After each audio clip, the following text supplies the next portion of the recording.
Now we dive into some of the opportunities that we have for partners. And on the recurring side, that usually takes the form of sponsorships or collaboration of some kind.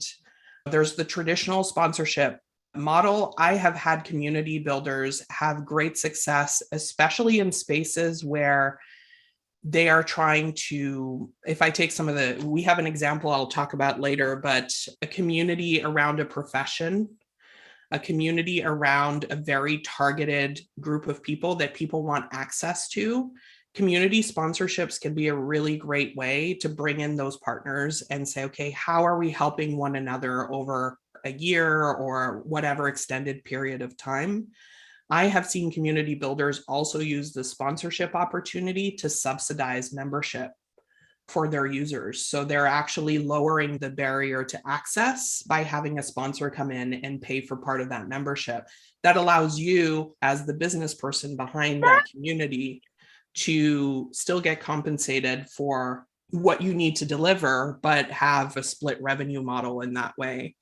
Other ideas that have come out of that kind of partnership is really premium content or discussion areas. So creating exclusive lounges with a very special experience with the right partner can be another really great opportunity. Joint ventures. I have had some of my community builders bring in experts who delivered free content, but then maybe developed a one-day workshop that people could buy into, and the community leader got a commission off those sales. And then good old affiliates. If you are a community that is recommending a ton of tools or books or things like that, linking up with affiliate links is a really good way of generating some passive recurring revenue, depending on how those affiliates are really in the pipeline. But generally speaking, when you're looking at recurring, it's, like I said, in the sponsorship or collaboration space.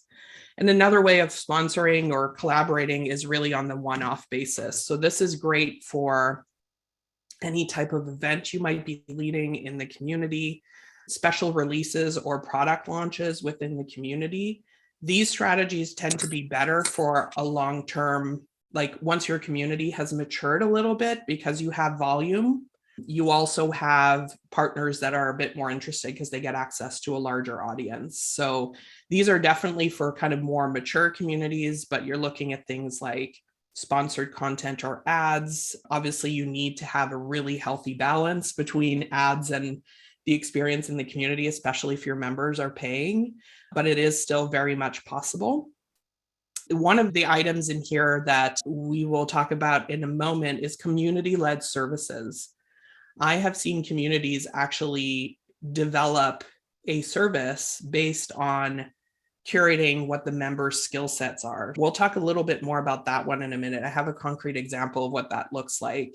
And obviously, the other play that could be really interesting if you have enough volume in your community is market data, not necessarily selling your data. That always feels really icky to most people, but creating industry reports or creating content around what you're seeing as trends in your membership around certain topics. So these are great for business communities, places where people are looking for what are these consumers thinking or doing or wanting.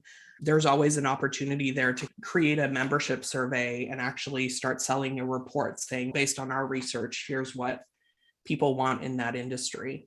So these are the main categories that I have seen work in communities. There are obviously as many ideas as there are people, but these tend to be the hallmarks and the cornerstones of most of the communities that I've worked in.